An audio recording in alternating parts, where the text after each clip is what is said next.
everyone, how are you? Michelle Ferreri here, Member of Parliament for Peterborough-Kawartha, and very excited to bring you the second episode, and this one's live. Last week you had to wait. You had to wait to see the episode. This week we're really excited. We're going live with People Before Politics. Now, the premise around this show is to really learn who the people are that are representing your communities across the country. And sometimes the human aspect of politicians is lost, and people forget that we are in fact human.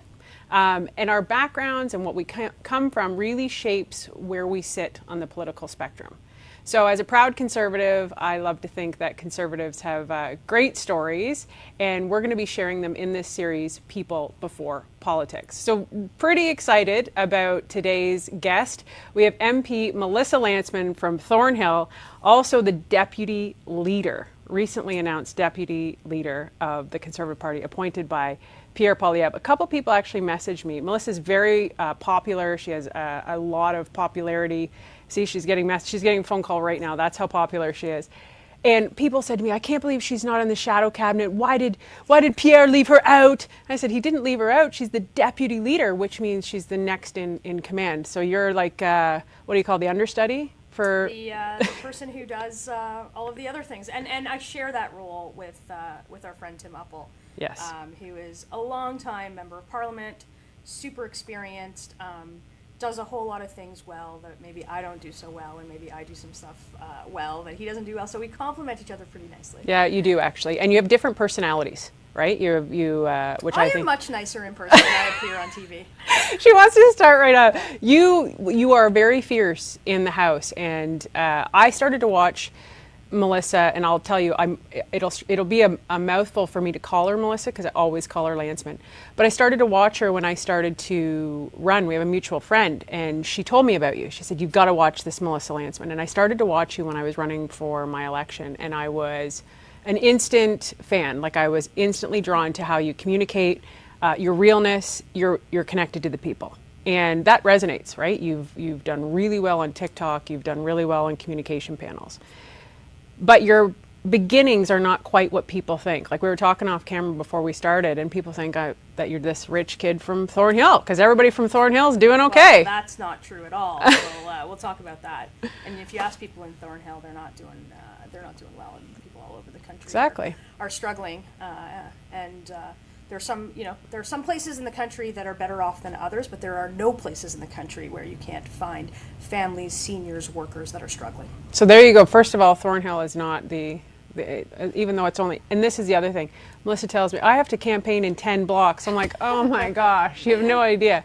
But your parents immigrated here. Yeah.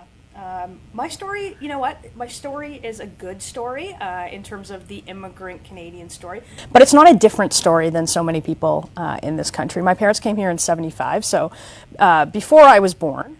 So I was born about 10 years later when they were already a bit more established, as one would be when they were 10 years. But they came in tow with my brother, who was 2 months old and 10 years older than I am.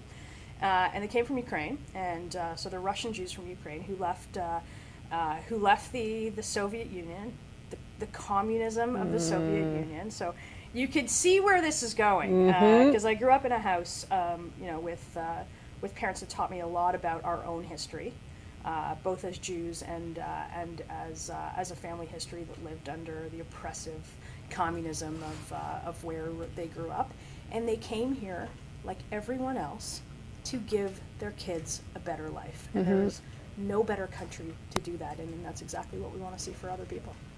It's interesting, right? You said your dad drove taxi? Yeah, so, I mean, my dad came here as an uncredentialed engineer, so he was an engineer that went to school there, and you can find that same story 50 years later. There's a good joke. There's lots of, it's actually a sad joke. There's lots of Ontarians that don't have a family doctor. So they say if you need a doctor, call an Uber. And so true. That is such a powerful quote. That was, that was exactly my dad. So my dad did what he had to do. He had a kid to feed, a family to house, and he started driving taxi in Toronto, in North Toronto. And he sent my mom to school. So he made the early investment. He sent my mom to, my mom was still young enough. She became a professional and accountant. And here's the thing that she told me right then and there as a conservative. I used to watch the difference in which people would talk to my father and talk to my mother. My father wore jeans and a t-shirt. He worked long shifts in the taxi cab. And he was a working class guy, and he looked like a working class guy. My mom wore a suit to work. She was always dressed up. She was a professional. She was, what we call white collar. And the way that people addressed the difference between how they spoke to my father and how they spoke to my mother instantly told me more about them than it would ever say about my father and my mother. It's so the undercurrent of what conservatives believe. Like, we don't care where you come from. We don't care what you wear. It's representing fairness and equality. It's like at our core. And when it goes against that, we fight for it. And you're a fighter. Look, I came from a family. So I came from a family with pretty traditionalist values. We had dinner every night together whenever we could, whenever there wasn't the hustle of extra shifts or working late. We were typical, lower to middle class. I never really wanted for anything, but I didn't really know any better. And I didn't know how much of a struggle it was to sort of pay the bills at the end of the month. My mom passed away a couple of years ago, and in those last few weeks before she passed away, she told me a whole lot of stuff that she'd never shared before about how much of a struggle it was to sort of get where we were today. How she walked around the house, with a paper and a pencil. Needing to mark down when she needed to pay the electricity bill and when she needed to make the mortgage payment, so that everything for us, her kids, would be normal and we didn't notice. And she protected you. And we didn't notice. We thought everything was fine. We saw them work hard, and we saw them pump every ounce of energy into making life better for us. But we truly didn't know what it meant until. Frankly, until you have to do it for yourself. But I got a leg up. They worked really, really hard so we could have a better life than the one they left, and then one that they could even imagine for us.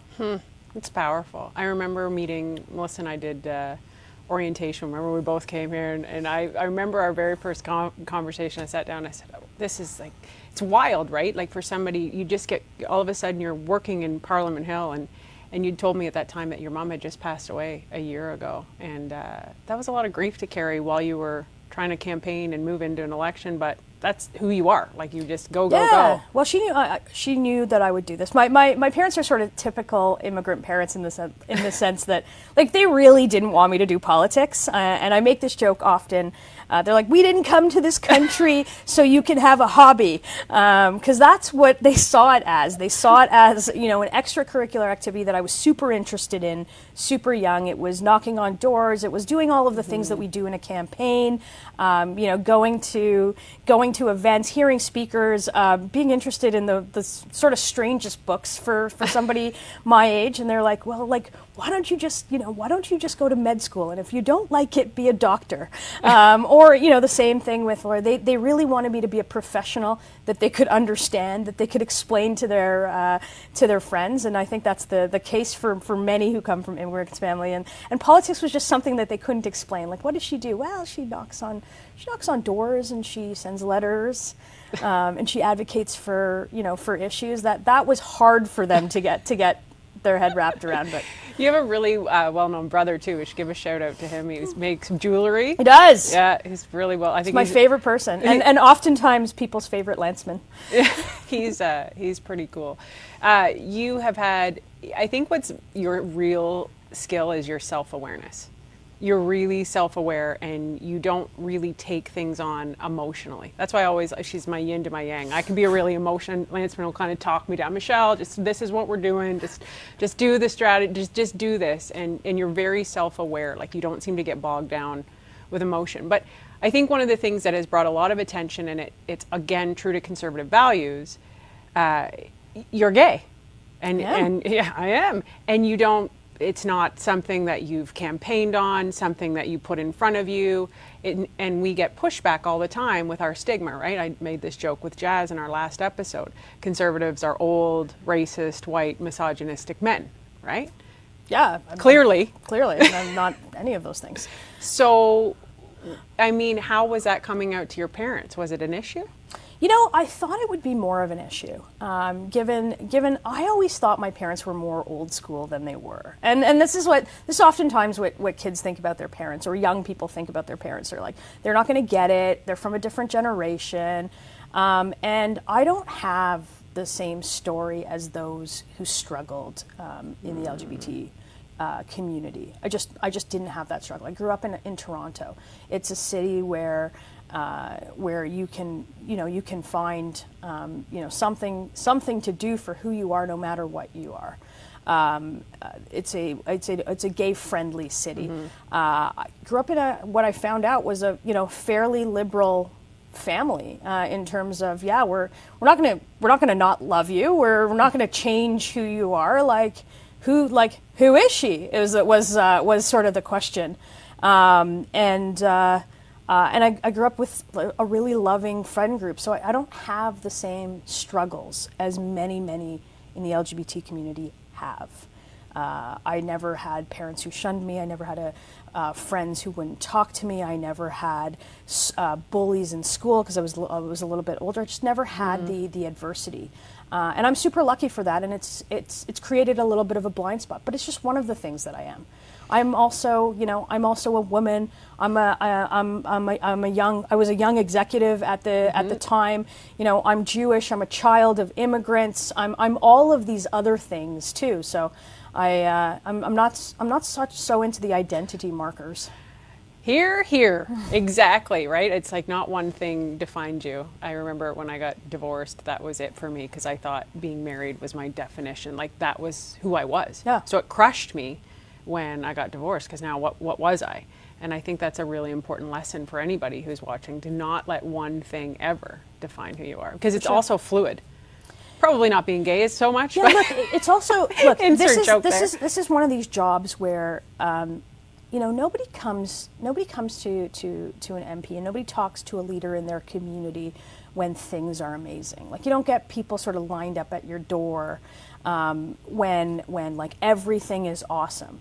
You oftentimes get people who can't access the system, don't know how to access the system, really need your help, really need somebody to talk to. You're their last resort, usually. And in a lot of cases, you're the last resort. In a lot of cases, you can help with the things that you can help with, and you have a deep knowledge of the resources that you can send them to.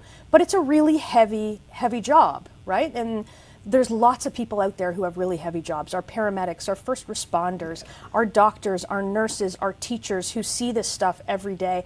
And part of it is understanding that you are there to solve the problem, make something better, and sort of taking it with you, tucking it in, and carrying that all the time with you. Probably doesn't make you very good at the job. So I've been cautious about sort of how I see every single situation and what I could do to optimally help that person. Yeah, she is really great. Lantsman is really great at breaking it up into achievable goals, because as a big picture, it can be overwhelming and suffocating, this job. Okay, so we're going to talk about your politics now as deputy leader, goals you want to accomplish as a Conservative opposition party. Look, I think if you've watched recently, we've been able to show Canadians just the carnage of the last 7 years, and we have real solutions on how to fix it. There are more people struggling in this country than ever before. Yep. We are paying higher taxes than we have ever before. We are paying more, getting less, and somehow you're working harder. Like what some came to this country for, what some were born in this country for, you're actually working harder, and you're not getting ahead, and your kids are not getting ahead, and life in the next generation doesn't seem like it might be. It doesn't seem like it's going to be better than in the current generation. Can the Conservatives actually fix this? Yeah, of course. How? Of course, we used to have a country where if you worked hard, you got ahead.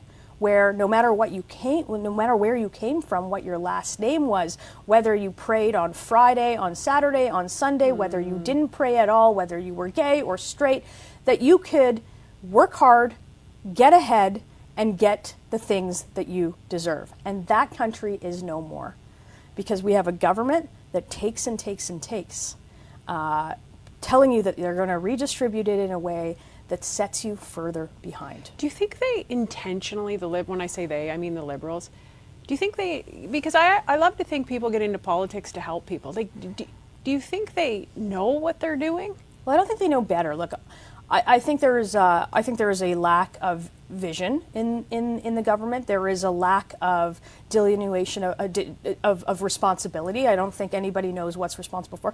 We've had a basic breakdown in government services. Like, you cannot get a passport in this country. You've got to wait in lines at airports. You've got, you can't get somebody over from your family or to care for an elder or to care for your young kids if you want them to immigrate.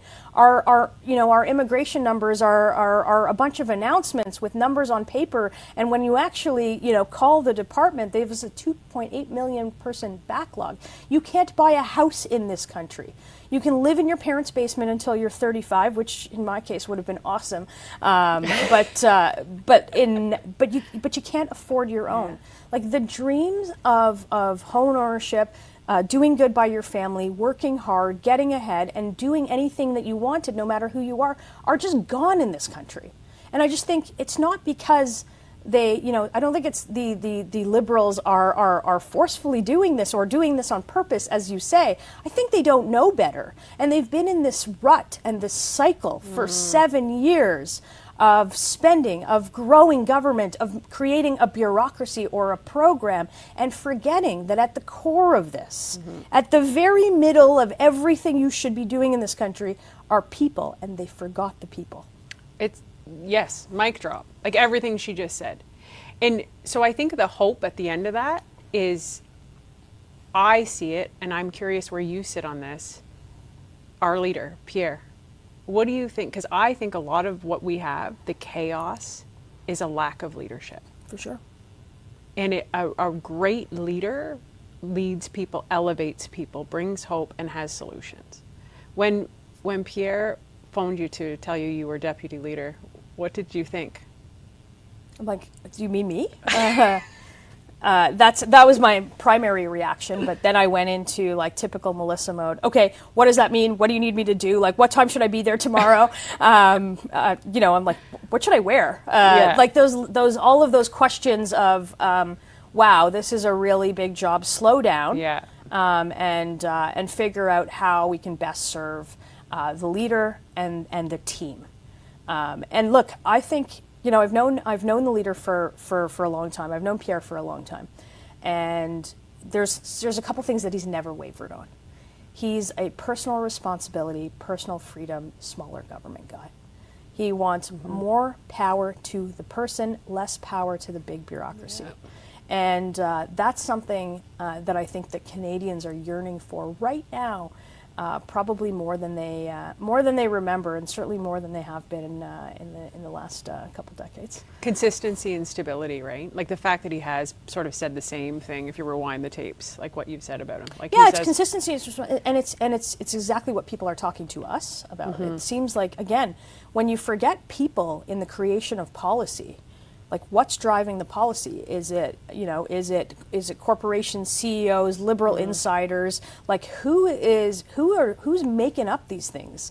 Who's making up the new agency that's, that employs, like the cost and the growth of government has grown, again, by 30%. That's more people working on less things to deliver very little to actual people who need the services. Yeah, I know everything you're saying. Okay, so we sent these questions because people knew these are very light, very light questions. I look forward. This is interesting. The first question is, will be beer or wine? None. Yes, you don't drink. Okay, so I don't drink. This is another thing that people don't know. I was just grabbing a bite with somebody, and there was a table that just like sent over some shots. And they're like, oh, well, we know Melissa, we wanted her to have this shot. And I sort of looked at them and I'm like, oh, if they really knew me, they wouldn't have sent over shots. But thank you very much for those shots that my friend consumed 2 of. Last book you read? Oh, this is, okay, I'm going to give you the honest answer. I haven't read a book in almost a year. Right? And I'm going to say this. And I read like the first 30 pages of a lot of books. I'm so glad. And then I sort of leave them in different places. Crews like, yes. I leave them in different rooms in the house. And we have this life where we're in the riding. We're at our homes. We're in Ottawa. So I've read the first 30 pages of a ton of books, and the first 30 pages I read of a book was Marie Heinen's book, which I think I read the first 20 pages of, if we're really going to be honest. See, she's an honest one. Favorite sports team? I know this one. Oh, the Toronto Blue Jays. Die Hard. I think I still have your first, when we first got elected, we had to wear masks, and I have a little Toronto Blue Jays. I've never left it. You forgot it in my car. I still have it. Do you have a nickname? Lantsman is what a lot of people call me, which was a bit weird when they used to call my house. When I was a teenager, when people call the landline and they're like, "Hey, is Lantsman home?" And they'd be like, "Yeah, we're all here. Yeah, we're all Lantsmans." So that's funny. Vanilla or chocolate? Vanilla. Okay, really, I'm surprised on that one. Your greatest pride as an MP? Oh, this is the greatest honor of my life, is being able to speak for the people that trusted me. With the seat that belongs to them in Ottawa. That will always be my greatest honor. And I think about it every time I step onto that green carpet. The House Commons has green carpets and green chairs. Every time I step onto that floor, I'm still nervous because I know that I get to talk for them. It's like being Atlas, the Greek god. It's like the weight of the world on your shoulders. It's a very big responsibility. Sweet or salty? Salty. Favorite movie? Cool Runnings. Actually? Really? Okay, I wasn't expecting that. No. Your idol? My mother. Oh, great answer. The superpower you would like to have? I'd want to fly. Yeah? Yeah, it would make life so much easier. Just as a backpack and all your stuff? Yeah, like a little rocket pack, or just clap your hands twice and end up in Thornhill. We spend a lot of time getting from place to place. So I couldn't agree more. I want to fly. Teleporting. I would rather teleport than fly, I think. I don't know. It'd be fun. It'd be fun to fly. Yeah, I'm more afraid of falling. Who is the best active politician or the best active politician? Who is the best? I guess that's the question. Who's the best? Yeah, who's the best? Is this a trick question? I don't know. It's the leader of the opposition. Okay, yeah, I was on that as well. Hiking in the forest or a day at the beach? A day at the beach, but only by a little. I can't imagine you sitting for long doing nothing. Your dream destination? You've traveled a lot. I have traveled a lot, but there are lots of places in this world I want to see, and Antarctica is one of them. Oh yeah? Yeah. Okay, your cartoon you watched as a child? Some political show? No. It's funny. I didn't watch a ton of TV, so I don't remember. But I guess no, I'm gonna take a straight pass on that. Do it. It's fine. You're allowed. What was your dream profession when you were young? I wanted to be a diplomat. Oh yeah? I didn't really know what a diplomat was, but it sounded cool. I thought it was cool, and I thought it was so outside of the realm of what a kid of immigrants in Toronto could do. So you were destined for this world. What do you like least about your work as an MP? You know what I find challenging, and there's lots of people that will say this. It's constantly being away from sort of a comfort zone, sort of where you lie your head at night, and you go home and you spend quite a bit of time without the people that you love. It's very well said. This is a hilarious question. I'm really interested in this. When you want to relax, I've never seen her do that. What do you do? I'm sorry, I don't understand the question. Can you repeat the question, please? What do I do when I relax? Maybe I should relax more. I just sort of hang out and veg and sweatpants and take out and flip through the TV in which I know none of the shows and none of the movies that I'm watching. You have a favorite band. I know this one. Yeah. Like a lot. Like, who is it? It's the Dave Matthews Band. And how many concerts have you been to? I've been to a lot of concerts. Okay, a lot. A lot. A lot. That's the scientific answer. I'm going to end with, this is interesting. What would your first girlfriend say about you? That my first love is politics. That's what the first one would have said. That's actually funny. Okay. And your greatest quality? I'll let you put that into the chat. But I think I'm a pretty compassionate person. She is. And your biggest flaw? Oh, I have so many. You can put those in the chat too. I'd be interested. I actually don't think of any. I actually can't think of any. Okay. Well, we'll say my first. I'm impatient. That's for sure. Which is also a strength. Your greatest strength is also usually your greatest weakness. I'm very impatient. So compassion can also be a sort of like Achilles heel too, right? I want to end with this because it's what is the most important value to defend for you in politics, which is also ties in with what I like to ask. What is your main goal? Like if you had to say to yourself, Kelly Block said this to me, MP Kelly Block. She said, write yourself a farewell speech and what you want to accomplish. What is that for you? Look, I want Canadians to have control over their own decisions, their own lives, their own livelihoods, their own families. I want people to be able to live in a country where they can make the decisions for themselves, and I don't want a government that does it for you. What she said. Melissa Lantsman, MP for Thornhill. How do people find you? Because you have great socials. What's the best way to get in contact with you? If you type in Melissa Lantsman anywhere on the internet, you can find us on Instagram, on Facebook, on TikTok, on a whole bunch of things that I don't even know yet exist. But the handle will always be Melissa Lantsman.